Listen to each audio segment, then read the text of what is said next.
Hello everyone, welcome to the Bold Learners YouTube channel. So ಈಗ ಈ ಒಂದು ವಿಡಿಯೋದಲ್ಲಿ ನಮ್ಮ ಕರ್ನಾಟಕ ರಾಜ್ಯದ ಅಲ್ಪಸಂಖ್ಯಾತರ ನಿರ್ದೇಶನಾಲಯದ ಅಡಿಯಲ್ಲಿ ಕಾರ್ಯವನ್ನು ನಿರ್ವಹಿಸುತ್ತಿರುವಂತಹ ವಿವಿಧ ವಸತಿ ಶಾಲೆಗಳ 6ನೇ ತರಗತಿಯ ಪ್ರವೇಶಕ್ಕಾಗಿ ದಾಖಲಾತಿ ಅಧಿಸೂಚನೆಯನ್ನು ಮತ್ತು ಮಾರ್ಗಸೂಚನೆಗಳನ್ನು ಏನು ಈಗಾಗಲೇ ಇಲಾಖೆಯ ವೆಬ್ಸೈಟ್ನಲ್ಲಿ ಪ್ರಕಟ ಮಾಡಿದ್ದಾರೆ ನೋಡಿ, ಅದರ ಬಗ್ಗೆ ಈಗ ಮಾತನಾಡಲಿದ್ದೇವೆ. ಅಂದರೆ ಈ ವಸತಿ ಶಾಲೆಗಳು ಅಂದರೆ ಯಾವುವು, ಅವುಗಳ ಸಂಖ್ಯೆ ಎಷ್ಟಿದೆ, ಹಾಗೂ ಆ ಶಾಲೆಗಳಲ್ಲಿ ಬೋಧನೆ ಮಾಡುವಂತಹ ಪಠ್ಯಕ್ರಮ ಯಾವುದು, ಹಾಗೆ ಈ ಶಾಲೆಗಳಲ್ಲಿ ಎಷ್ಟು ಮಕ್ಕಳನ್ನು ಅಡ್ಮಿಷನ್ ಮಾಡಿಕೊಳ್ತಾರೆ, ವರ್ಗವಾರು ಮೀಸಲಾತಿ ಹಂಚಿಕೆ ಹೇಗಿದೆ, ಹಾಗೆ ಈ ಒಂದು ಶಾಲೆಗಳಲ್ಲಿ ಅಡ್ಮಿಷನ್ ಮಾಡಬೇಕಾದ್ರೆ ಪಾಲಕರ ಆದಾಯ ಮಿತಿ ಎಷ್ಟಿರಬೇಕು, ಅರ್ಜಿ ಸಲ್ಲಿಸಬೇಕು ಅಂದರೆ ಅರ್ಜಿ ಸಲ್ಲಿಸಲು ಬೇಕಾಗುವ ದಾಖಲಾತಿಗಳು ಯಾವುವು, ಹಾಗೆ ಅರ್ಜಿ ಸಲ್ಲಿಸಲು ಇರುವಂತಹ ಕೊನೆಯ ದಿನಾಂಕ ಯಾವುದು, ಹಾಗೆ ನಮ್ಮ ರಾಜ್ಯದಲ್ಲಿ ಇರುವಂತಹ ಎಲ್ಲ ವಸತಿ ಶಾಲೆಗಳ ವಿಳಾಸದ ಬಗ್ಗೆ ಈ ಒಂದು ವಿಡಿಯೋದಲ್ಲಿ ನಾವು ಈಗ ತಿಳಿದುಕೊಳ್ಳೋಣ.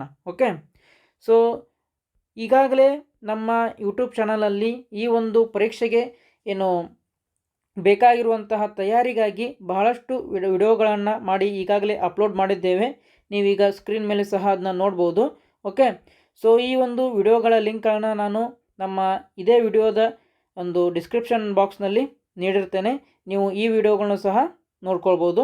ಓಕೆ, ಸೊ ಹಾಗಾದರೆ ಈ ಒಂದು ಅಧಿಸೂಚನೆಯನ್ನು ನಾವು ಈಗ ವೆಬ್ಸೈಟ್ ಓಪನ್ ಮಾಡಿ ಅಲ್ಲಿಂದ ಡೌನ್ಲೋಡ್ ಮಾಡೋದು ಹೇಗೆ ಅಂತ ನೋಡೋಣ. ಸೊ ಮೊದಲನೇದಾಗಿ ನೀವು ಒಂದು ಕ್ರೋಮ್ ಬ್ರೌಸರ್ ಆಗಿರ್ಬೋದು ಅಥವಾ ಗೂಗಲ್ ಬ್ರೌಸರ್ ಆಗಿರ್ಬೋದು, ಅದನ್ನು ಓಪನ್ ಮಾಡಿ ಇಲ್ಲಿರುವಂತಹ ಸರ್ಚ್ ಬಾರ್ನಲ್ಲಿ ಜಸ್ಟ್ DOM.Karnataka.gov .in ಅಂತ ಸರ್ಚ್ ಮಾಡಿ. ಓಕೆ, ಸರ್ಚ್ ಮಾಡಿದ ಮೇಲೆ ನಿಮಗೆ ಇಲ್ಲಿ ಮೊದಲನೇ ಲಿಂಕ್ ಕಾಣುತ್ತೆ ನೋಡಿ, ಅಲ್ಪಸಂಖ್ಯಾತರ ನಿರ್ದೇಶನಾಲಯ ಅಥವಾ DOM.Karnataka.gov .in ಅಂತ ಇದೆ. ಸೊ ಇದರ ಮೇಲೆ ಕ್ಲಿಕ್ ಮಾಡ್ಕೊಳ್ಳಿ. ಓಕೆ, ಸೊ ಕ್ಲಿಕ್ ಮಾಡಿದ ಮೇಲೆ ಕೆಳಗಡೆ ಸ್ಕ್ರೋಲ್ ಮಾಡಿ. ಓಕೆ, ಇಲ್ಲೇನಿದೆ ಅಂತಂದರೆ ಆನ್ಲೈನ್ ಸೇವೆಗಳು ಅಂತ ಏನಿದೆ ನೋಡಿ. ಸೊ ಇಲ್ಲಿ ಮೊದಲನೇ ಲಿಂಕ್ ಇದೆ ನೋಡಿ, 2026-27ನೇ ಸಾಲಿನ ಶೈಕ್ಷಣಿಕ ವರ್ಷಕ್ಕೆ ಅಲ್ಪಸಂಖ್ಯಾತರ ವಸತಿ ಶಾಲೆಗಳಲ್ಲಿ 6ನೇ ತರಗತಿ ಪ್ರವೇಶಕ್ಕಾಗಿ ಆನ್ಲೈನ್ ಅರ್ಜಿ ಅಂತ ಏನಿದೆ ಇದರ ಮೇಲೆ ಕ್ಲಿಕ್ ಮಾಡ್ಕೊಳ್ಳಿ. ಓಕೆ, ಸೊ ಕ್ಲಿಕ್ ಮಾಡಿದ ಮೇಲೆ ನೀವು ಇಲ್ಲಿ ನೋಡ್ಬೋದು ಈ ಒಂದು ಪ್ರವೇಶ ಕೈಪಿಡಿ ಅಂತ ಇದೆ. ಸೊ ಮೊದಲಿಗೆ ಈ ಒಂದು ಕೈಪಿಡಿಯನ್ನು ನಾವು ಓದೋಣ. ಆ ನಂತರ ಆನ್ಲೈನ್ ಅರ್ಜಿ ಸಲ್ಲಿಸಲು ಇಲ್ಲಿ ಕ್ಲಿಕ್ ಮಾಡಿ ಅಂತಿದೆ. ಇದರ ಮೇಲೆ ಕ್ಲಿಕ್ ಮಾಡಿದರೆ ಈ ಒಂದು ಸೇವಾ ಸಿಂಧು ಪೋರ್ಟಲ್ ಓಪನ್ ಆಗುತ್ತೆ. ಇಲ್ಲಿಂದ ನೀವು ಈ ಒಂದು ಆನ್ಲೈನ್ ಮುಖಾಂತರ ಈ ಒಂದು ಪರೀಕ್ಷೆಗೆ ಅರ್ಜಿಯನ್ನು ಹಾಕಬೇಕು. ಸೊ ಅರ್ಜಿಯನ್ನು ಹೇಗೆ ಹಾಕುವುದಂತ ನಾನು ನೆಕ್ಸ್ಟ್ ಮುಂದಿನ ವಿಡಿಯೋದಲ್ಲಿ ಸ್ಟೆಪ್ ಬೈ ಸ್ಟೆಪ್ ವಿವರಣೆ ಇರುವಂತಹ ವಿಡಿಯೋವನ್ನು ಅಪ್ಲೋಡ್ ಮಾಡ್ತೀನಿ. ಓಕೆ, ಸೊ ಸದ್ಯಕ್ಕೆ ಈ ಒಂದು ಕೈಪಿಡಿಯಲ್ಲಿ ಏನೇನಿದೆ ಅಂದರೆ ಅರ್ಜಿಯನ್ನು ಸಲ್ಲಿಸಲು ಏನೇನೆಲ್ಲ ಮಾನದಂಡಗಳಿದ್ದಾವೆ, ಏನೇನೆಲ್ಲ ಸೂಚನೆಗಳಿದ್ದಾವೆ, ಯಾರು ಈ ಒಂದು ಅರ್ಜಿಯನ್ನು ಸಲ್ಲಿಸ್ಬೋದು ಅದನ್ನೆಲ್ಲ ನೋಡ್ತಾ ಹೋಗೋಣ. ಓಕೆ, ಸೊ ನಾನು ಈಗ ಈ ಒಂದು PDF ಓಪನ್ ಮಾಡಿದ್ದೇನೆ. ನೀವು ಸಹ ನಿಮಗೆ ತೋರಿಸಿದಾಗೆ ಈ ಒಂದು PDF ನೀವು ಓಪನ್ ಮಾಡ್ಕೊಳ್ಬೋದು. ಓಕೆ, ಸೊ ಈ ಒಂದು PDF ಏನೆಲ್ಲ ಇದೆ ಅಂತ ನೋಡೋದಾದರೆ ನೋಡ್ಬೋದು ಇಲ್ಲಿ. ಓಕೆ, ಸೊ ಪೀಠಿಕೆ ಟೋಟಲ್ ಆಗಿ ನಮ್ಮ ಕರ್ನಾಟಕ ರಾಜ್ಯದಲ್ಲಿ ಎಷ್ಟು ವಸತಿ ಶಾಲೆಗಳಿದ್ದಾವೆ ಅಂತ ನೋಡೋದಾದರೆ, ಮೊದಲನೇದಾಗಿ ವಸತಿ ಶಾಲೆಗಳು ಅಂದರೆ ಯಾವುವು ಅಂತಂದರೆ ಮೊರಾರ್ಜಿ ದೇಸಾಯಿ ವಸತಿ ಶಾಲೆ, ಹಾಗೆ ಡಾಕ್ಟರ್ APJ ಅಬ್ದುಲ್ ಕಲಾಂ ವಸತಿ ಶಾಲೆ, ಹಾಗೆ ಸರ್ಕಾರಿ ಮುಸ್ಲಿಂ ವಸತಿ ಶಾಲೆಗಳು. ಓಕೆ, ಈ 3 ವಸತಿ ಶಾಲೆಗಳಿಗಾಗಿ ಈ ಒಂದು ಪರೀಕ್ಷೆಯನ್ನು ನಡೆಸಲಾಗುತ್ತೆ. ಸೊ ಹಾಗಾದರೆ ಈ ಒಂದು ಶಾಲೆಗಳ ಸಂಖ್ಯೆಗಳನ್ನ ನೋಡೋದಾದರೆ ಟೋಟಲ್ ಆಗಿ 140 ಮೊರಾರ್ಜಿ ವಸತಿ ಶಾಲೆಗಳಿದ್ದಾವೆ. ಅದು ಯಾವುದರಲ್ಲಿ ಕೆಲಸ ಮಾಡ್ತವೆಪ್ಪ ಅಂತಂದರೆ ಅಲ್ಪಸಂಖ್ಯಾತರ ನಿರ್ದೇಶನಾಲಯದ ಅಡಿಯಲ್ಲಿ ಈ ಒಂದು ಕೆಲಸ ಮಾಡ್ತವೆ. ಹಾಗೆ 29 ಡಾಕ್ಟರ್ APJ ಅಬ್ದುಲ್ ಕಲಾಂ ಶಾಲೆಗಳು ಹಾಗೂ 4 ಸರ್ಕಾರಿ ಮುಸ್ಲಿಂ ವಸತಿ ಶಾಲೆಗಳು ಇದ್ದಾವೆ. ಟೋಟಲ್ ಆಗಿ 173 ಶಾಲೆಗಳಾಯಿತು. ಓಕೆ, ಸೊ ನಿಮಗೆ ಅಂದಾಜು ಸೀಟುಗಳು ಎಷ್ಟು ಲಭ್ಯ ಇರೋವೆ ಅಂತ ನೋಡೋದಾದರೆ 12,550 ಸೀಟುಗಳು ಇಲ್ಲಿ ಲಭ್ಯ ಇದ್ದಾವೆ. ಓಕೆ, ಸೊ ನಂತರ ಆಗಾಗಲೇ ನಾನು ಹೇಳಿದ್ನಲ್ಲ, ಸೊ ಈ ಒಂದು ಶಾಲೆಗಳ ಸಂಖ್ಯೆಗಳನ್ನ ನೋಡೋದಾದರೆ ನೀವು ಇಲ್ಲಿ ನೋಡ್ಬೋದು. ಹಾಗೆ ಮಂಜೂರಾದ ಸ್ಥಾನಗಳ ಸಂಖ್ಯೆಗಳನ್ನು ಸಹ ಇಲ್ಲಿ ನೋಡ್ಬೋದು. ಹಾಗೆ ಕೆಳಗಡೆ ಸ್ಕ್ರೋಲ್ ಡೌನ್ ಮಾಡಿದರೆ ಈ ಒಂದು ಏನು ಶಾಲೆಗಳ ಪಠ್ಯಕ್ರಮ ಹೌದಾ. ಪಠ್ಯಕ್ರಮ ಹೇಗಿದೆ ಅಂದರೆ ಬೋಧನೆ ಮಾಡುವಂಥ ಪಠ್ಯಕ್ರಮ ಹೇಗಿದೆ ಅಂತ ನೋಡೋದಾದರೆ ಈ ಒಂದು ಮೊರಾರ್ಜಿ ದೇಸಾಯಿ ವಸತಿ ಶಾಲೆಗಳಲ್ಲಿ ಸ್ಟೇಟ್ ಸಿಲೆಬಸ್ ಇದೆ. ಹೌದಾ. ಅದೇ ರೀತಿ ಡಾಕ್ಟರ್ APJ ಅಬ್ದುಲ್ ಕಲಾಂ ವಸತಿ ಶಾಲೆಯಲ್ಲಿ CBSE ಪಠ್ಯಕ್ರಮ ಇದೆ. ಹೌದಾ. ಸೊ ಈ ಒಂದು ಸರ್ಕಾರಿ ಮುಸ್ಲಿಂ ವಸತಿ ಶಾಲೆಯಲ್ಲಿ ರಾಜ್ಯ ಪಠ್ಯಕ್ರಮ ಇದೆ. ಓಕೆ. ಸೊ ನಾನು ಏನು ಹೇಳೋದಂತಂದರೆ ನಿಮ್ಮ ಮಕ್ಕಳನ್ನು ಈ ಒಂದು CBSE ಪಠ್ಯಕ್ರಮ ಇರುವಂತಹ ಶಾಲೆಗೆ ಸೇರಿಸುವುದು ನಿಮ್ಮ ಗುರಿಯಾಗಿರಬೇಕು. ಅದೇ ರೀತಿಯಾಗಿ ಅವರ ತಯಾರಿಯೂ ಸಹ ಇರಬೇಕು. ಹೌದಾ. ಸೊ ಹಾಗಾದರೆ ಈ ಒಂದು ತಯಾರಿ ನಡೆಸಲಿಕ್ಕೆ ನಿಮಗೇನಾದರೂ ಹಿಂದಿನ ವರ್ಷದ ಪ್ರಶ್ನೆ ಪತ್ರಿಕೆಗಳು ಈ ಒಂದು ಪ್ರಾಕ್ಟೀಸ್ ಮಾಡಲಿಕ್ಕೆ ಬೇಕಾಗಿದ್ದಲ್ಲಿ ಈ ಒಂದು ಸ್ಕ್ರೀನ್ ಮೇಲೆ ಏನು ಕಾಣ್ತಿದೆ ನೋಡಿ, ಈ ಒಂದು ವಾಟ್ಸಪ್ ನಂಬರನ್ನು ನೀವು ಸಂಪರ್ಕ ಮಾಡಬೇಕು. ಸೊ ಈ ಸ್ಕ್ರೀನ್ ಮೇಲೆ ಆಲ್ರೆಡಿ ನೀವು ನೋಡ್ತಿರೋ ಹಾಗೆ ಆದರ್ಶ ವಿದ್ಯಾಲಯದ ಪ್ರವೇಶ ಪರೀಕ್ಷೆ. ಓಕೆ. ಸೊ ಈಗ ನಾನು ಹೇಳ್ತಿರುವಂಥದ್ದು ಆದರ್ಶ ವಿದ್ಯಾಲಯ ಪರೀಕ್ಷೆ ಬಗ್ಗೆ ಅಲ್ಲ, ಬದಲಾಗಿ ಮೊರಾರ್ಜಿ ಹಾಗೂ ಡಾಕ್ಟರ್ APJ ಅಬ್ದುಲ್ ಕಲಾಂದು. ಅದೇ ರೀತಿಯಾಗಿ ಆದರ್ಶ ವಿದ್ಯಾಲಯದ್ದು ಸಹ ಪಠ್ಯಕ್ರಮ ಸೇಮ್ ಇದೆ. ಹೌದಾ. ಸೊ ಈ ಆದರ್ಶ ವಿದ್ಯಾಲಯದ ಏನು ಪ್ರಶ್ನೆ ಪತ್ರಿಕೆಗಳು ಪ್ರಾಕ್ಟೀಸ್ ಮಾಡಿದ್ರೆ ನೀವು ಈ ಮೊರಾರ್ಜಿ ವಸತಿ ಶಾಲೆ ಎಕ್ಸಾಮ್ ಏನಿದೆ ಅದಕ್ಕೂ ಸಹ ಪ್ರಾಕ್ಟೀಸ್ ಮಾಡಿದ ಹಾಗೆ. ಹೌದಾ. ಸೊ ನಮ್ಮಿಂದ ನೀವು 2011ರಿಂದ 2025ರವರೆಗಿನ ಪ್ರಶ್ನೆ ಪತ್ರಿಕೆಗಳನ್ನ ಪಡೆದುಕೊಳ್ಬೋದು. ಟೋಟಲ್ ಆಗಿ 15 ವರ್ಷದ ಪ್ರಶ್ನೆ ಪತ್ರಿಕೆಗಳು ಇವಾದವು. ಹಾಗೆ ಮೊರಾರ್ಜಿ ಶಾಲೆಯ ಹಳೆಯ ಅಂದರೆ ಹಿಂದಿನ ವರ್ಷದ ಪ್ರಶ್ನೆ ಪತ್ರಿಕೆಗಳು ಸಹ ನಮ್ಮಲ್ಲಿ ಇದ್ದಾವೆ, ಅವನು ಸಹ ನೀವು ಪಡೆದುಕೊಳ್ಬೋದು. ಆಮೇಲೆ ಏನಪ್ಪ ಅಂತಂದರೆ ಈ ಒಂದು ಪ್ರಶ್ನೆ ಪತ್ರಿಕೆಗಳು ಫ್ರೀಯಾಗಿರೋದಿಲ್ಲ. ನಾವು ಹೇಳುವಂತಹ ಫೀಸನ್ನು, ನಿಗದಿಪಡಿಸಿರುವಂತಹ ಫೀಸನ್ನು ನೀವು ನಮಗೆ ಗೂಗಲ್ ಪೇ ಮಾಡಿದರೆ ನಾವು ಈ ಒಂದು ಪ್ರಶ್ನೆ ಪತ್ರಿಕೆಗಳನ್ನ, ಅದು ಹೇಗೆ ವಿತ್ ಕೀ ಆನ್ಸರ್ ಇರುವಂತಹ ಪ್ರಶ್ನೆ ಪತ್ರಿಕೆಗಳನ್ನ ನಿಮಗೆ ವಾಟ್ಸಪ್ ಮುಖಾಂತರ ತಲುಪಿಸ್ತೇವೆ. ಹೌದಾ. ನೆಕ್ಸ್ಟ್ ಈಗ ಈ ಒಂದು ಅಧಿಸೂಚನೆಯನ್ನು ಓದಲಿಕ್ಕೆ ಮತ್ತೆ ಬರೋಣ. ಓಕೆ. ಆವಾಗಲೇ ಹೇಳ್ದಂಗೆ ಏನು APJ ಅಬ್ದುಲ್ ಕಲಾಂ ಶಾಲೆಯಲ್ಲಿ ಮಾತ್ರ CBSE ಸಿಲೆಬಸ್ ಇದೆ. ಹಾಗೆ ಈ ಒಂದು ಮೊರಾರ್ಜಿ ದೇಸಾಯಿ ಶಾಲೆಗಳಲ್ಲಿ ಸ್ಟೇಟ್ ಸಿಲೆಬಸ್ ಇದೆ. ಅದೇ ರೀತಿಯಾಗಿ ಮುಸ್ಲಿಂ ಶಾಲೆಗಳಲ್ಲೂ ಸಹ ಸ್ಟೇಟ್ ಸಿಲೆಬಸ್ ಇದೆ. ಹಾಗಾದರೆ ಈ ಮೂರೂ ಒಂದು ವಸತಿ ಶಾಲೆಗಳಿಗೆ ಸಪ್ರೇಟಾಗಿ ಎಕ್ಸಾಮ್ ನಡೆಯುತ್ತಾ? ಇಲ್ಲ. ಸೊ ಈ ಮೂರೂ ಶಾಲೆಗಳಿಗೆ ಏಕರೂಪ ಪ್ರವೇಶ ಪರೀಕ್ಷೆಯನ್ನು ನಡೆಸಲಾಗುವುದು. ಅಂದರೆ ಒಂದೇ ಒಂದು ಏನು ಎಕ್ಸಾಮನ್ನು ನಡೆಸ್ತಾರೆ. ಆ ವಿದ್ಯಾರ್ಥಿ ಪಡೆದುಕೊಂಡಿರುವಂತಹ ಮೆರಿಟ್ ಮೇಲೆ, ಅಂದರೆ ರ್ಯಾಂಕಿಂಗ್ ಮೇಲೆ ನೀವು ಈ ಒಂದು ನಿಮಗೆ ಯಾವ ಶಾಲೆ ಬೇಕು ಆ ಶಾಲೆಯನ್ನು ನೀವು ಸೆಲೆಕ್ಟ್ ಮಾಡ್ಕೊಳ್ಬೋದು. ಓಕೆ. ಸೊ ಮೊದಲನೇದಾಗಿ ಈ ಒಂದು ಅರ್ಜಿಯನ್ನು ಸಲ್ಲಿಸಲಿಕ್ಕೆ ಕೊನೆ ಡೇಟ್ ಯಾವುದು ಅದನ್ನೆಲ್ಲ ನೋಡೋದಾದರೆ ನಿಮಗೆ ಎಲ್ಲಿ ಕೊಟ್ಟಿದ್ದಾರಪ್ಪ ಅಂತಂದರೆ, ಒಂದು ನಿಮಿಷ. ಇಲ್ಲಿ ನೋಡಿ ಏನು ಹೇಳಿದಾರಪ್ಪ ಅಂತಂದರೆ ಅರ್ಜಿಯನ್ನು ಸಲ್ಲಿಸಲು ಪ್ರಾರಂಭಿಕ ದಿನಾಂಕ. ಆಲ್ರೆಡಿ ಡೇಟ್ ಸ್ಟಾರ್ಟ್ ಆಗಿದೆ. ಯಾವಾಗಾಗಿತ್ತು ಅಂದರೆ ಜನವರಿ 5ನೇ ತಾರೀಕು ಈ ಒಂದು ಅರ್ಜಿಯನ್ನು ಸಲ್ಲಿಸಲಿಕ್ಕೆ ಸ್ಟಾರ್ಟ್ ಆಗಿದೆ ಡೇಟು. ಕಡೆಯ ದಿನಾಂಕ ಯಾವುದಿದೆಪ್ಪ ಅಂತಂದರೆ 10/2 ಅಂದರೆ ಫೆಬ್ರವರಿ 10ನೇ ತಾರೀಕು ಈ ಒಂದು ಕಡೆಯ ದಿನಾಂಕವನ್ನು ನೀಡಿದ್ದಾರೆ. ಹೌದಾ. ಈ ಒಂದು ಅರ್ಜಿಯನ್ನು ಸಲ್ಲಿಸಲು ಕಡೆಯ ದಿನಾಂಕ ಇದೇ ಇರಬಹುದು ಅಥವಾ ಮುಂದೂ ಹೋಗ್ಬೋದು. ಆದರೆ ನೀವು ಅರ್ಜಿಯನ್ನು ಹಾಕುವಾಗ ಒಂದು ಸಲ ಕನ್ಫರ್ಮನ್ನು ಮಾಡಿಕೊಳ್ಳಿ. ಹೌದಾ. ಇದಾದ ನಂತರ ಎಕ್ಸಾಮ್ ಯಾವಾಗಿದೆ ಅಂತಂದರೆ ಇದು ಸಹ ತಾತ್ಕಾಲಿಕ ಕೊಟ್ಟಿದ್ದಾರೆ. ಸೊ ಮಾರ್ಚ್ 29, 2026 ಅಂತ ನೀಡಿದ್ದಾರೆ. ಹಾಗೆ ರಿಸಲ್ಟನ್ನು ಏಪ್ರಿಲ್ 10, 2026ಕ್ಕೆ ರಿಸಲ್ಟನ್ನು ಬಿಡ್ತೀವಿ ಅಂತ ಹೇಳಿದ್ದಾರೆ. ಹೌದಾ. ಸೊ ನೆಕ್ಸ್ಟ್ ಮತ್ತೆ ಏನೇನೆಲ್ಲ ಮಾಹಿತಿಯನ್ನು ನೀಡಿದ್ದಾರೆ ಇದರಲ್ಲಿ ನೋಡ್ತಾ ಹೋಗೋಣ. ಹೌದಾ. ಇಲ್ಲಿ ನೋಡ್ಬೋದು ನೀವು ವರ್ಗವಾರು ಮೀಸಲಾತಿ ಹಂಚಿಕೆ ಅಂತ ಇದೆ. ಹೌದಾ. ಅಂದರೆ ಯಾವ್ಯಾವ ವರ್ಗವಾರು ಅಂದರೆ ಯಾವ್ಯಾವ ಕಾಸ್ಟ್ಗೆ ಎಷ್ಟೆಷ್ಟು ಮೀಸಲಾತಿ ಇದೆ ಅಂತ ನೋಡೋದಾದರೆ, ಮೊದಲನೇದಾಗಿ ಸರ್ಕಾರಿ ಮುಸ್ಲಿಂ ವಸತಿ ಶಾಲೆಗಳಲ್ಲಿ ಟೋಟಲ್ ಆಗಿ 50 ವಿದ್ಯಾರ್ಥಿಗಳನ್ನ ಅಡ್ಮಿಷನ್ ಮಾಡ್ಕೊಳ್ತಾರೆ. ಹಾಗೆ ಇಲ್ಲಿ ಕಂಪ್ಲೀಟಾಗಿ 100% ಮುಸ್ಲಿಂ ವಿದ್ಯಾರ್ಥಿಗಳೇ ಇರ್ತಾರೆ. ಹಾಗೂ 50% ಎಷ್ಟು ಹೆಣ್ಣು ಮಕ್ಕಳಿಗೆ ಮೀಸಲಾತಿ ಇರುತ್ತೆ. ಹಾಗೆ APJ ಅಬ್ದುಲ್ ಕಲಾಂ. ಹೌದಾ. ಡಾಕ್ಟರ್ APJ ಅಬ್ದುಲ್ ಕಲಾಂ ವಸತಿ ಶಾಲೆಗಳಲ್ಲಿ ಎಷ್ಟಿದೆ ಅಂತಂದರೆ ಇಂಟೆಕ್ 80 ವಿದ್ಯಾರ್ಥಿಗಳನ್ನ ತೆಗೆದುಕೊಳ್ತಾರೆ. ಇದರಲ್ಲಿ ಸೆಕ್ಷನ್ A ಅಂತ ಸೆಕ್ಷನ್ B ಅಂತ ಮಾಡ್ತಾರೆ. 40 ವಿದ್ಯಾರ್ಥಿಗಳಂತೆ 2 ವಿಭಾಗಗಳನ್ನ ಮಾಡ್ತಾರೆ. ಪ್ರತಿ ವಿಭಾಗಕ್ಕೆ ಪ್ರವೇಶ ಸಂಖ್ಯೆ 40 ಅಂತ ಇದೆ. ಓಕೆ. ಮೀಸಲಾತಿ ಅಲ್ಪಸಂಖ್ಯಾತರು 30 ವಿದ್ಯಾರ್ಥಿಗಳು, ಇತರೆ ವರ್ಗ ವಿದ್ಯಾರ್ಥಿಗಳು ಎಷ್ಟು ಅಂದರೆ 10, ಹಾಗೆ ಹೆಣ್ಣು ಮಕ್ಕಳಿಗೆ 50% ಸ್ಥಾನವನ್ನು ನೀಡಿದ್ದಾರೆ. ಓಕೆ. ಸೊ ನೀವು ಮತ್ತೊಮ್ಮೆ ಇಲ್ಲಿ ಈ ಒಂದು ಎಷ್ಟು ಮೀಸಲಾತಿ ವರ್ಗ ಇದೆ ಇದನ್ನೆಲ್ಲ ನೀವು ಕ್ಯಾಟಗರಿ ವೈಸ್ ಹೇಗಿದೆ ಎಲ್ಲ ನೋಡ್ಕೊಳ್ಬೋದು. ಮುಸ್ಲಿಂ, ಕ್ರಿಶ್ಚಿಯನ್, ಜೈನ, ಬೌದ್ಧ, ಸಿಖ್, ಪಾರ್ಸಿ ಇವುಗಳಿಗೆಲ್ಲ ನೋಡ್ಕೊಳ್ಬೋದು. ಓಕೆ. ಆ ನಂತರ ಇಲ್ಲಿ ವಿಶೇಷ ವರ್ಗಗಳಿಗೂ ಸಹ ಸ್ಥಾನವನ್ನು ಹಂಚಿಕೆ ಮಾಡಿ ನೀಡಿದ್ದಾರೆ. ಅಂತಂದರೆ ದಿವ್ಯಾಂಗ ಅಭ್ಯರ್ಥಿಗಳು, ಅಂದರೆ ಹ್ಯಾಂಡಿಕ್ಯಾಪ್ ಆಗಿರ್ಬೋದು ಅಂತಹ ವಿದ್ಯಾರ್ಥಿಗಳಿಗೂ ವಿಶೇಷ ಅಭ್ಯರ್ಥಿಗಳು ಅಂತ ಕರೀತಾರೆ. ಅದೇ ರೀತಿ ಮಾಜಿ ಸೈನಿಕ ಅಭ್ಯರ್ಥಿಗಳು, ಹೌದಾ, ವಿಶೇಷ ದುರ್ಬಲ ವರ್ಗದ ಅಭ್ಯರ್ಥಿಗಳು, ಹಾಗೆ ಸಫಾಯಿ ಕರ್ಮಚಾರಿ, ಅಲೆಮಾರಿ, ಸ್ಮಶಾನ ಕಾರ್ಮಿಕರ ಮಕ್ಕಳು, ಇವರಿಗೂ ಸಹ ಈ ಒಂದು ಪ್ರವೇಶ ಪರೀಕ್ಷೆಯಲ್ಲಿ ಮೀಸಲಾತಿಯನ್ನು ನೀಡಿದ್ದಾರೆ. ಹೌದಾ. ಸೊ ಈ ಒಂದು ವಿಶೇಷ ಏನು ವರ್ಗಗಳಿಗೆ ಸ್ಥಾನಗಳನ್ನು ಹಂಚಿಕೆ ಮಾಡಿದ್ದಾರೆ. ಈ ಅಡಿಯಲ್ಲಿ ನಿಮಗೆ ಅಡ್ಮಿಷನ್ ಆಗಬೇಕಂತಿದ್ರೆ ಸೊ ಅವರಿಗೆ ಯಾವ್ಯಾವೆಲ್ಲ ಸರ್ಟಿಫಿಕೇಟ್ ಇರಬೇಕು ಅನ್ನೋದನ್ನು ಇಲ್ಲಿ ನೀಡಿದ್ದಾರೆ. ಒಂದು ಸಲ ಸರಿಯಾಗಿ ನೋಡಿಕೊಂಡು ಆ ಒಂದು ಸರ್ಟಿಫಿಕೇಟನ್ನು ಮೊದಲೇ ತಯಾರಿ ಮಾಡಿ ಇಟ್ಕೊಳ್ಳಿ. ಓಕೆ. ನೆಕ್ಸ್ಟ್ ಏನಿದೆಯಪ್ಪ ಅಂತಂದರೆ ಇಲ್ಲಿ ನೋಡ್ಬೋದು ನೀವು, ಸ್ಥಳೀಯ ಅಭ್ಯರ್ಥಿಗಳಿಗೆ 60% ಸ್ಥಾನವನ್ನು ಹಂಚಿಕೆ ಮಾಡಲಾಗುತ್ತೆ. ಹೌದಾ. ಇನ್ನುಳಿದಂಥ 40%ಅನ್ನು ಸ್ಥಳೀಯ ವಿದ್ಯಾರ್ಥಿಗಳನ್ನ ಬಿಟ್ಟು ಹೊರಗಿನ ಅಭ್ಯರ್ಥಿಗಳಿಗೆ ಈ ಒಂದು ಸೀಟು ಹಂಚಿಕೆಯನ್ನು ಮಾಡ್ತಾರೆ. ಹೌದಾ. ಸ್ಥಳೀಯ ಅಂತಂದರೆ ಯಾರು? ಅದೇ ತಾಲೂಕಿನವರು ಅಂತ ಅರ್ಥ ಇಲ್ಲಿ. ಹೌದಾ. ಆ ನಂತರ ಜಾತಿ ಮತ್ತು ಆದಾಯ ಪ್ರಮಾಣ ಪತ್ರದ ಬಗ್ಗೆ ಇಲ್ಲಿ ನೀಡಿದ್ದಾರೆ. ಹೌದಾ. ಅಂದರೆ ಈ ಒಂದು ಪಾಲಕರ ಆದಾಯ ಮಿತಿ ಎಷ್ಟಿರಬೇಕು ಅಂತಿದ್ರೆ, ಮೊದಲನೇದಾಗಿ ಅಲ್ಪಸಂಖ್ಯಾತರಿಗೆ ನೋಡೋದಾದರೆ, ಅಲ್ಪಸಂಖ್ಯಾತರು ಹಾಗೂ ಪ್ರವರ್ಗ 1ಕ್ಕೆ ಸೇರಿದ ಇದ್ದರೆ ಅಭ್ಯರ್ಥಿಗಳು, ಅವರ ಆದಾಯ ಮಿತಿ 2,50,000 ಒಳಗೆ ಇರುವಂಥದ್ದು.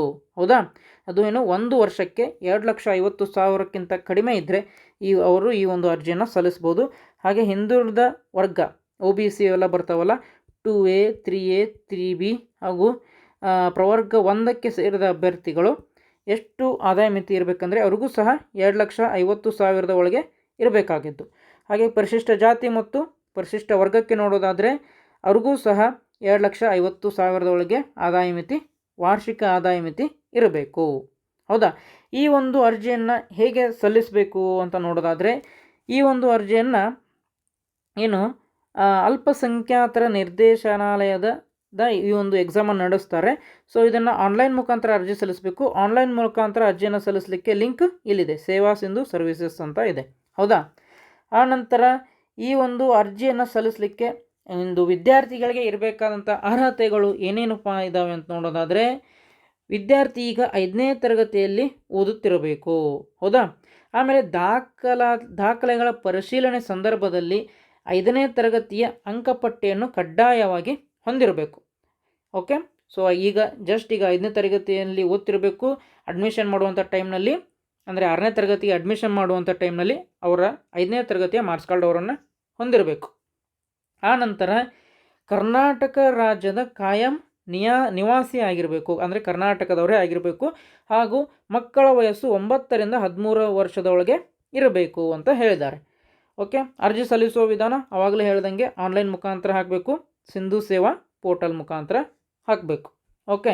ಅರ್ಜಿಯನ್ನು ಸಲ್ಲಿಸಲಿಕ್ಕೆ ಬೇಕಾಗುವಂಥ ದಾಖಲಾತಿಗಳು ಯಾವ್ಯಾವ ಇದಾವೆ ಅಂತ ನೋಡೋದಾದರೆ, ವಿದ್ಯಾರ್ಥಿಯ ಇತ್ತೀಚಿನ ಒಂದು ಪಾಸ್ಪೋರ್ಟ್ ಸೈಜ್ ಫೋಟೋ ಇರಬೇಕು. ಅದರ ಸೈಜ್ ಎಷ್ಟಿರಬೇಕಪ್ಪ ಅಂತಂದರೆ 20 KB ಹೆಚ್ಚಿಗೆ, ಹಾಗೆ 50 KB ಕಡಿಮೆ ಇರಬೇಕು. ಹಾಗೆ ಜಾತಿ ಮತ್ತು ಆದಾಯ ಪ್ರಮಾಣ ಪತ್ರ ಸಹ 500 KB ಹೆಚ್ಚಿಗೆ, 1 MB ಕಡಿಮೆ ಇರಬೇಕು. ಹಾಗೆ ಒಂದು ವೇಳೆ ವಿದ್ಯಾರ್ಥಿ ಏನಾದರೂ ಅಂಗವಿಕಲ ಇದ್ದರೆ ಆ ಒಂದು ಪ್ರಮಾಣ ಪತ್ರ ಸಹ ಬೇಕಾಗುತ್ತೆ. ಆ PDF ಸೈಜ್ ಸಹ 500 KB 1 MB ಇರಬೇಕು. ಹಾಗೆ ವಿಶೇಷ ವರ್ಗಗಳಿಗೆ ಬೇಕಾಗುವ ಪ್ರಮಾಣ ಪತ್ರ, ಓಕೆ, ಯಾವುದಾದ್ರೂ ಪ್ರಮಾಣ ಪತ್ರಗಳು ಇದ್ದರೆ ಅವನ್ನೂ ಸಹ ಸೈಜು 500 KB ಹೆಚ್ಚಿಗೆ ಹಾಗೂ 1 MB ಕಮ್ಮಿ ಇರಬೇಕು. ಆಮೇಲೆ ಈ ಒಂದು ಪರೀಕ್ಷೆಯ ವಿಧಾನ ಹೇಗಿರುತ್ತೆ? ಪರೀಕ್ಷೆ ವಿಧಾನ ಹೇಗಿರುತ್ತೆಪ್ಪ ಅಂತಂದರೆ, ಎಲ್ಲ 1 ಅಂಕದ 100 ಪ್ರಶ್ನೆಗಳನ್ನು ಒಳಗೊಂಡಿರುತ್ತೆ. ಟೋಟಲ್ ಈ ಒಂದು ಪರೀಕ್ಷೆಯನ್ನು ಬರೆಯಲು ಅವರಿಗೆ ಕಾಲಾವಕಾಶ ಎಷ್ಟಿದೆ ಅಂತಂದರೆ 120 ನಿಮಿಷಗಳಿರುತ್ತೆ. ಹೌದಾ. ಎಲ್ಲ ಒಂದು ಪ್ರಶ್ನೆಗಳು ಬಹು ಆಯ್ಕೆ ಮಾದರಿಯಲ್ಲಿ ಇರುತ್ತೆ. ಅಂದರೆ ಪ್ರಶ್ನೆ ಇರುತ್ತೆ, ಅದಕ್ಕೆ ಬೇಕಾಗಿರುವಂಥ 4 ಆಪ್ಷನ್ಗಳನ್ನ ನೀಡಿರ್ತಾರೆ. ಅದು ಕರೆಕ್ಟ್ ಯಾವುದಿದೆ ಅವರು OMRನಲ್ಲಿ ಈ ರೀತಿ ಶೇಡನ್ನು ಮಾಡಬೇಕಾಗಿರುತ್ತೆ. ಯಾವ್ಯಾವುದು ಒಂದು ಪ್ರಶ್ನೆ ಪತ್ರಿಕೆ ಯಾವ ಮಾಧ್ಯಮದಲ್ಲಿ ಇರುತ್ತೆ ಅಂತ ನೋಡೋದಾದರೆ, ಕನ್ನಡದಲ್ಲಿ ಇರುತ್ತೆ, ಇಂಗ್ಲೀಷ್ನಲ್ಲಿ ಇರುತ್ತೆ ಮತ್ತು ಉರ್ದು ಮಾಧ್ಯಮದಲ್ಲಿ ಈ ಒಂದು ಪ್ರಶ್ನೆ ಪತ್ರಿಕೆ ಇರುತ್ತೆ. ಹೌದಾ. ಹಾಗಾದರೆ ಇದರ ಸಿಲೆಬಸ್ ಹೇಗಿದೆ ಅಂತ ನೋಡೋದಾದರೆ, 90% ಪ್ರಶ್ನೆಗಳು. ಹೌದಾ. ಎಲ್ಲಿಂದ ಬರುತ್ತೆ ಅಂತಂದರೆ 4ನೇ ತರಗತಿ ಮತ್ತು 5ನೇ ತರಗತಿಯ ಪಠ್ಯಾಧಾರಿತವಾಗಿರುತ್ತದೆ. ಹೌದಾ? ಅಂತಂದರೆ ಏನು ಅವ್ರದ್ದು 4ನೇ ತರಗತಿ ಟೆಕ್ಸ್ಟ್ ಬುಕ್ಕು ಮತ್ತು 5ನೇ ತರಗತಿ ಟೆಕ್ಸ್ಟ್ ಬುಕ್ ಏನಿದೆ ಅವೇ ಟೆಕ್ಸ್ಟ್ ಬುಕ್ನಿಂದನೇ 90% ಪ್ರಶ್ನೆಗಳು ಬಂದಿರುತ್ತೆ. ಹೌದಾ? ಹಾಗಾದರೆ ಕನ್ನಡದಿಂದ 20 ಪ್ರಶ್ನೆಗಳು, ಇಂಗ್ಲೀಷ್ನಿಂದ 20, ಗಣಿತದಿಂದ 20, ಪರಿಸರ ಅಧ್ಯಯನ ಅಥವಾ ಸಾಮಾನ್ಯ ವಿಜ್ಞಾನದಿಂದ 20 ಪ್ರಶ್ನೆಗಳು, ಹಾಗೆ ಸಾಮಾನ್ಯ ಜ್ಞಾನ ಅಥವಾ ಮಾನಸಿಕ ಸಾಮರ್ಥ್ಯಕ್ಕೆ ಸಂಬಂಧಿಸಿದಂತೆ 20 ಪ್ರಶ್ನೆಗಳು, ಟೋಟಲ್ ಒಂದು 100 ಪ್ರಶ್ನೆಗಳು. ಅದಕ್ಕೆ ಬೇಕಾಗಿರುವಂತಹ ಸಮಯ ಅಥವಾ ನೀಡಿರುವಂಥ ಸಮಯ 120 ನಿಮಿಷಗಳು. ಓಕೆ, ಎಲ್ಲವೂ ಸಹ ಈ ಒಂದು ಮಲ್ಟಿಪಲ್ ಚಾಯ್ಸ್ ಕ್ವಶನ್ಸ್ ಇರುತ್ತೆ. ಅಂದರೆ ಒಂದು ಪ್ರಶ್ನೆಗೆ 4 ಆಪ್ಷನ್ಗಳನ್ನ ನೀಡಿರ್ತಾರೆ. ಹೌದಾ? ಆಮೇಲೆ ಸೀಟು ಹಂಚಿಕೆ ಮತ್ತು ದಾಖಲಾತಿ ಬಗ್ಗೆ ನೋಡೋದಾದರೆ, ಮೊದಲ ಹಂತದ ಆಯ್ಕೆಯಲ್ಲಿ ಅಭ್ಯರ್ಥಿಯ ಸ್ವಂತ ಜಿಲ್ಲೆಯ ವಸತಿ ಶಾಲೆಗಳಿಗೆ ಪ್ರವೇಶವನ್ನು ನೀಡಲಾಗುತ್ತೆ. ಆಮೇಲೆ ವಿದ್ಯಾರ್ಥಿಯು ಅರ್ಜಿಯನ್ನು ಸಲ್ಲಿಸುವಾಗ, ಓಕೆ, ಯಾವಾಗ ಅಪ್ಲಿಕೇಶನ್ ಹಾಕ್ತಿರ್ತೀರ ತಾನು ಆಯ್ಕೆ ಬಯಸುವ ಜಿಲ್ಲೆಯನ್ನೇ ಕಡ್ಡಾಯವಾಗಿ ನಮೂದಿಸುವುದು. ಹೌದಾ? ಅಂದರೆ ನೀವು ಏನು ಯಾವ ಒಂದು ಶಾಲೆಗೆ ಅಡ್ಮಿಷನ್ ಪಡ್ಕೊಳ್ತೀರಾ ಆ ಶಾಲೆಯ ಜಿಲ್ಲೆಯನ್ನೇ ನೀವು ಕಡ್ಡಾಯವಾಗಿ ಒಂದು ನಮೂದಿ ಮಾಡಬೇಕು ಅಂತ ಹೇಳಿದ್ದಾರೆ. ಹಾಗೆ ಯಾವ ಜಿಲ್ಲೆಯನ್ನು ಸೆಲೆಕ್ಟ್ ಮಾಡಿರ್ತೀರಾ ಅದೇ ಜಿಲ್ಲೆಯಲ್ಲಿ ಕಡ್ಡಾಯವಾಗಿ ಪ್ರವೇಶ ಪರೀಕ್ಷೆಯನ್ನು ಬರೆಯಬೇಕಾಗತ್ತೆ. ಹೌದಾ? ನೀವು ಯಾವ ಜಿಲ್ಲೆ ಸೆಲೆಕ್ಟ್ ಮಾಡಿರ್ತೀರಾ ಅದೇ ಜಿಲ್ಲೆಯಲ್ಲಿನೇ ಎಕ್ಸಾಮನ್ನು ಬರೀಬೇಕು. ಆಮೇಲೆ ಯಾವುದೇ ಕಾರಣಕ್ಕೂ ಪರೀಕ್ಷಾ ಕೇಂದ್ರವನ್ನು ಬದಲಾಯಿಸುವುದಿಲ್ಲ ಅಂತ ಹೇಳಿದ್ದಾರೆ. ಹೌದಾ? ಆ ನಂತರ ಇಲ್ಲೇನು ಹೇಳಿದ್ದಾರೆ, ವಿದ್ಯಾರ್ಥಿಯು ಅರ್ಜಿಯನ್ನು ಸಲ್ಲಿಸುವಾಗ ತಾನು ನಮೂದಿಸಿದ ಹಾಗೂ ಆಯ್ಕೆ ಬಯಸುವ ಜಿಲ್ಲೆಯ ತಾಲೂಕುವಾರು ಲಭ್ಯವಿರುವ ಎಲ್ಲ ವಸತಿ ಶಾಲೆಗಳನ್ನು ಆದ್ಯತಾನುಸಾರವಾಗಿ ಆದ್ಯತೆಯನ್ನು ಕಡ್ಡಾಯವಾಗಿ ನಮೂದಿಸುವುದು. ಹೌದಾ? ಆದ್ಯತೆಯನ್ನು ನಮೂದಿಸಿದ ಶಾಲೆಗಳಿಗೆ ಪ್ರವೇಶವನ್ನು ನೀಡಲಾಗುವುದಿಲ್ಲ, ನಮೂದಿಸದ ಅಂತ ಹೇಳಿದ್ದಾರೆ. ಅಂದರೆ ನಿಮ್ಮ ಜಿಲ್ಲೆಯಲ್ಲಿ ಯಾವೆಲ್ಲ ಒಂದು ವಸತಿ ಶಾಲೆಗಳಿದಾವೆ ನೋಡಿ, ಅವುಗೆ ನೀವು ನಿಮ್ಮ ಪ್ರಿಫರೆನ್ಸ್ದಿಂದ, ಅಂದರೆ ಮೊದಲನೇ ನಿಮಗೆ ಯಾವುದು ಬೇಕು ಫಸ್ಟ್ ಪ್ರಿಫರೆನ್ಸ್ ಅದನ್ನು ನೀಡಬೇಕು 1 ಅಂತ ಹೇಳಿ. ಆ ನಂತರ ಸೆಕೆಂಡ್ ಪ್ರಿಫರೆನ್ಸನ್ನು 2 ಅಂತ ಮಾರ್ಕ್ ಮಾಡಬೇಕು. ಹಾಗೆ ಮೂರನೇದನ್ನು 3 ಅಂತ ಮಾಡಬೇಕು. ಈ ಒಂದು ನಿಮ್ಮ ಜಿಲ್ಲೆಯಲ್ಲಿ ಯಾವ್ಯಾವುದು ವಸತಿ ಶಾಲೆಗಳಿದೆ ನೋಡಿರಿ ಅವಕ್ಕೆಲ್ಲ ನೀವು ಪ್ರಿಫರೆನ್ಸನ್ನು ಕೊಡ್ತಾ ಹೋಗಬೇಕು. ನಿಮ್ಮ ವಿದ್ಯಾರ್ಥಿಯ ರ್ಯಾಂಕಿಂಗ್ ತಕ್ಕಂತೆ ನೀವು ನೀಡಿರುವಂಥ ಪ್ರಿಫರೆನ್ಸ್ ತಕ್ಕಂತೆ ನಿಮಗೆ ಶಾಲೆಯನ್ನು ಅವರು ಮಂಜೂರು ಮಾಡಿ ಕೊಡ್ತಾರೆ. ಆಮೇಲೆ ಒಂದು ವೇಳೆ ನೀವು ಒಂದು ಸ್ವಲ್ಪ ಒಂದು ಶಾಲೆಗಳನ್ನು ಸೆಲೆಕ್ಟ್ ಮಾಡಿರ್ತೀರ ಅಥವಾ ಪ್ರಿಫರೆನ್ಸ್ ಕೊಟ್ಟಿರ್ತೀರ. ಹೌದಾ?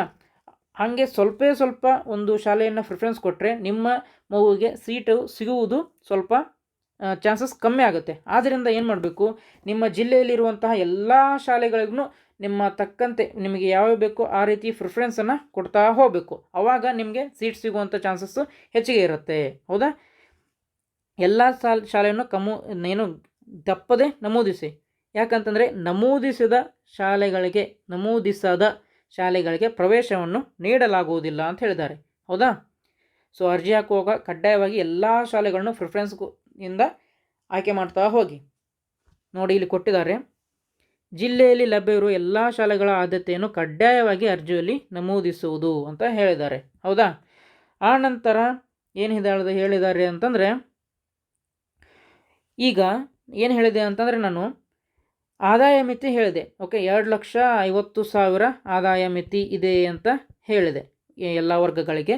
ಆದರೆ ಇಲ್ಲಿ ಏನು ಕೊಟ್ಟಿದ್ದಾರೆ, ವಸತಿ ಶಾಲಾ ಸಿಬ್ಬಂದಿ ಮತ್ತು ಸರ್ಕಾರಿ ನೌಕರರ ಮಕ್ಕಳಿಗೆ ಅವಕಾಶ ಅಂತ ಕೊಟ್ಟಿದ್ದಾರೆ. ಅಂದರೆ ಈ ಒಂದು ವಸತಿ ಶಾಲೆಗಳಲ್ಲಿ ಏನು ಕೆಲಸ ಮಾಡುವಂತಹ ನೌಕರರಿದ್ದಾರೆ ನೋಡ್ರಿ, ಅವರಿಗೆ ಯಾವುದೇ ರೀತಿಯಾದಂತಹ ವಾರ್ಷಿಕ ಆದಾಯ ಮಿತಿ ಇಲ್ಲದೆ ಪ್ರವೇಶ ಪರೀಕ್ಷೆ ಬರೆಯಲು ಅವಕಾಶ ನೀಡಿದ್ದಾರೆ.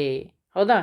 ಹಾಗೂ ಇತರೆ ಕೇಂದ್ರ ಅಥವಾ ರಾಜ್ಯ ಸರ್ಕಾರಿ ನೌಕರರ ಮಕ್ಕಳು ಆದಾಯ ಮಿತಿಯೊಳಗಿದ್ದಲ್ಲಿ ಅರ್ಜಿ ಸಲ್ಲಿಸಿ ಪ್ರವೇಶವನ್ನು ಪಡೆಯಲು ಅರ್ಹರಾಗಿರ್ತಾರೆ ಅಂತ ಹೇಳಿದ್ದಾರೆ. ಆವಾಗಲೇ ಹೇಳ್ದಂಗೆ ಈ ಅರ್ಜಿಯನ್ನು ಸಲ್ಲಿಸಲಿಕ್ಕೆ ಪ್ರಾರಂಭಿಕ ದಿನಾಂಕ 5 ಜನವರಿಯಿಂದ ಸ್ಟಾರ್ಟ್ ಆಗಿದೆ. ಕೊನೆಯ ದಿನಾಂಕ 10/2. ಓಕೆ, ಇದು ಎಕ್ಸ್ಟೆಂಡ್ ಆಗ್ಬೋದು ಅಥವಾ ಇದೇ ಕೊನೆಯದಾಗಿರ್ಬೋದು. ಆಮೇಲೆ ಈ ಒಂದು ಪರೀಕ್ಷೆ 29 ಮಾರ್ಚ್ 2026 ನಡೆಯುತ್ತೆ. ಪ್ರಕಟಣೆ ರಿಸಲ್ಟ್ ಯಾವಾಗ ಬರುತ್ತೆ ಅಂದರೆ ಏಪ್ರಿಲ್ 10ಕ್ಕೆ ಈ ಒಂದು ರಿಸಲ್ಟನ್ನು ಅವರು ನೀಡ್ತಾರೆ.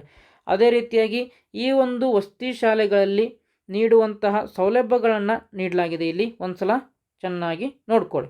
ಹೌದಾ? ಆಮೇಲೆ ಈ ಒಂದು ವಸತಿ ಶಾಲೆ ಅಂತ ಅವಾಗಲಿಂದ ಹೇಳ್ತಿದ್ದೀನಿ, ಅಂದರೆ ಹಾಸ್ಟೆಲ್ ಫೆಸಿಲಿಟಿ ಇದ್ದೇ ಇರುತ್ತೆ. ಓಕೆ, ಅದೇ ಮತ್ತು ಈ ಉಚಿತ ಶಿಕ್ಷಣ, ಯಾವುದೇ ರೀತಿಯಾದಂತಹ ಫೀಸನ್ನು ನೀವು ತುಂಬಬೇಕಾಗಿ ಬರುವುದಿಲ್ಲ. ಹೌದಾ? ಹಾಗೆ ಮತ್ತೆ ಕೆಳಗಡೆ ಸ್ಕ್ರೋಲ್ ಡೌನ್ ಮಾಡ್ತಾ ಹೋದರೆ ಓಕೆ, ಇಲ್ಲಿ ನೋಡ್ಬೋದು ನೀವು ನಿಮ್ಮ ಜಿಲ್ಲೆಯಲ್ಲಿ, ಹೌದಾ, ನಿಮ್ಮ ಜಿಲ್ಲೆಯಲ್ಲಿ ಯಾವ ಒಂದು ವಸತಿ ಶಾಲೆಗಳು ಇದ್ದಾವೆ ಅಂತ ನೋಡೋದಾದರೆ ಇಲ್ಲಿ ನೋಡ್ಬೋದು ಡಿಸ್ಟ್ರಿಕ್ಟ್ ನೇಮ್ ಕೊಟ್ಟಿದ್ದಾರೆ, ಬಾಗಲಕೋಟೆ ಮತ್ತು ಬಳ್ಳಾರಿ ಈ ರೀತಿ ಕೊಟ್ಟಿದ್ದಾರೆ. ಆಮೇಲೆ ತಾಲೂಕನ್ನು ಸಹ ಅವರು ಕೊಟ್ಟಿದ್ದಾರೆ. ಆಮೇಲೆ ಸ್ಕೂಲ್ ಟೈಪ್ ಕೊಟ್ಟಿದ್ದಾರೆ. ಡಾಕ್ಟರ್ APJRS ಅಂದರೆ doctor APJ Abdul Kalam residential school ಅಂತ. MMDRS ಅಂತಂದರೆ ಈ ಒಂದು minority Morarji Desai residential school ಅಂತ ಹೇಳಿ. ಓಕೆ, ಆ ಒಂದು ಶಾಲೆಯ ಪೂರ್ತಿ ಹೆಸರನ್ನು ನೀಡಿದ್ದಾರೆ. ರನ್ನಿಂಗ್ ಟೈಪ್ ಅಂದರೆ ಕೋ ಎಜುಕೇಷನ್ ಅಂದರೆ ಬಾಲಕ ಬಾಲಕಿಯರು ಇಬ್ಬರೂ ಸಹ ಒಂದು ಅಭ್ಯಾಸವನ್ನು ಮಾಡುವಂಥದ್ದು. ಓಕೆ, ಆಮೇಲೆ ಈ ಒಂದು ಶಾಲೆಗೆ ಇರುವಂತಹ ಕೋಡ್ ಕೊಟ್ಟಿದ್ದಾರೆ. ಆಮೇಲೆ ಸ್ಯಾಂಕ್ಷನ್ ಸ್ಟ್ರೆಂತ್ ಅಂತ ಕೊಟ್ಟಿದ್ದಾರೆ. ಅಂದರೆ ಆ ಶಾಲೆಯಲ್ಲಿ ಎಷ್ಟು ಒಂದು ಮಕ್ಕಳನ್ನು ನೀವು ಅವರು ಅಡ್ಮಿಷನ್ಗಾಗಿ ತೆಗೆದುಕೊಳ್ತಾರೆ ಅಂತ ಕೊಟ್ಟಿದ್ದಾರೆ. ಹೌದಾ, ಈ ಅಡ್ಮಿಷನ್ ಏನು ನಂಬರ್ ಇರುತ್ತೆ ನೋಡಿ, ಇದರನ್ನು ಗಮನದಲ್ಲಿ ಇಟ್ಟುಕೊಂಡು ಸಹ ನೀವು ಏನು ಮಾಡಬೇಕು, ಪ್ರಿಫರೆನ್ಸನ್ನು ಅಥವಾ ಆದ್ಯತೆಯನ್ನು ನೀಡಬೇಕು. ಆಮೇಲೆ ಕಂಪ್ಲೀಟ್ ಅಡ್ರೆಸ್ಸನ್ನು ಸಹ ಈ ಒಂದು ಕೊಟ್ಟಿದ್ದಾರೆ, ಶಾಲೆಯ ಅಡ್ರೆಸ್ಸನ್ನು. ಓಕೆ, ಕೆಳಗಡೆ ಸ್ಕ್ರೋಲ್ ಡೌನ್ ಮಾಡಿ ಈ ರೀತಿ ನಿಮ್ಮ ತಾಲೂಕು ಹಾಗೂ ನಿಮ್ಮ ಜಿಲ್ಲೆಯಲ್ಲಿ ಇರುವಂತಹ ಎಲ್ಲ ಒಂದು ವಸತಿ ಶಾಲೆಗಳ PDF ಅನ್ನು ಅವರು ಸಹ ಕೊಟ್ಟಿದ್ದಾರೆ. ಓಕೆ, ಹೀಗೆ ಕೆಳಗಡೆ ಸ್ಕ್ರೋಲ್ ಡೌನ್ ಮಾಡ್ತಾ ಬಂದರೆ ಇಲ್ಲಿ ನೋಡ್ಬೋದು ನೀವು ಈ ಒಂದು ಆಫೀಸ್ ಡೀಟೇಲ್ಸನ್ನು ಸಹ ಅವರು ಕೊಟ್ಟಿದ್ದಾರೆ. ಹೌದಾ, ಡಿಸ್ಟ್ರಿಕ್ಟ್ ಆಫೀಸರ್ ಅಂತ ಅವರ ಹೆಸರನ್ನು ಕೊಟ್ಟಿದ್ದಾರೆ, ಡಿಸ್ಟ್ರಿಕ್ಟ್ ಹೆಸರು ಸಹ ಕೊಟ್ಟಿದ್ದಾರೆ. ಹಾಗೆ ಬೇಕಾಗಿರುವಂತಹ ಸಹಾಯವಾಣಿಗಳನ್ನು ಸಹ ಅವರು ಇಲ್ಲಿ ನೀಡಿದ್ದಾರೆ. ಹೌದಾ, ಇದಿಷ್ಟು ಈ ಒಂದು ಅಲ್ಪಸಂಖ್ಯಾತರ ನಿರ್ದೇಶನಾಲಯದ ಅಡಿಯಲ್ಲಿ ಕಾರ್ಯವನ್ನು ನಿರ್ವಹಿಸುತ್ತಿರುವಂತಹ ವಸತಿ ಶಾಲೆ ಬಗ್ಗೆ ಮಾಹಿತಿ ಆಯಿತು. ಓಕೆ, ಹೇಗೆ ಅರ್ಜಿ ಸಲ್ಲಿಸುವುದು, ಅದಕ್ಕೆ ಏನೇನು ದಾಖಲಾತಿಗಳು ಬೇಕಾಗಿದ್ದಾವೆ ಅದೆಲ್ಲ ಆಯಿತು. ಓಕೆ, ಸೊ ಅರ್ಜಿಯನ್ನು ಸಲ್ಲಿಸಲಿಕ್ಕೆ ಆವಾಗಲೇ ಹೇಳ್ದಂಗೆ ನೀವು ಎಲ್ಲಿ ಒಂದು ಲಿಂಕ್ ಇದೆ ಅಂತಂದರೆ ಇಲ್ಲಿದೆ ನೋಡಿ. ಹೌದಾ, ಆನ್ಲೈನ್ ಅರ್ಜಿ ಸಲ್ಲಿಸಲು ಇನ್ನು ಈ ಲಿಂಕನ್ನು ನೀವು ಕ್ಲಿಕ್ ಮಾಡಬೇಕು. ಓಕೆ, ಕ್ಲಿಕ್ ಮಾಡಿದ ನಂತರ ಈ ಒಂದು ಸೇವಾ ಸಿಂಧು ಪೋರ್ಟಲ್ ಓಪನ್ ಆಗುತ್ತೆ. ಓಕೆ, ಮೊದಲನೇದಾಗಿ ನೀವು ಈ ಒಂದು ಸೇವಾ ಸಿಂಧು ಪೋರ್ಟಲ್ನಲ್ಲಿ ರಿಜಿಸ್ಟರ್ ಮಾಡ್ಕೊಳ್ಬೇಕಾಗತ್ತೆ. ಆ ನಂತರ ಅರ್ಜಿಯನ್ನು ಸಲ್ಲಿಸಬೇಕಾಗತ್ತೆ. ಓಕೆ, ಹೇಗೆ ಅರ್ಜಿ ಸಲ್ಲಿಸುವುದಂತ ಮುಂದಿನ ವಿಡಿಯೋದಲ್ಲಿ ನಾನು ಹೇಳ್ಕೊಡ್ತೇನೆ.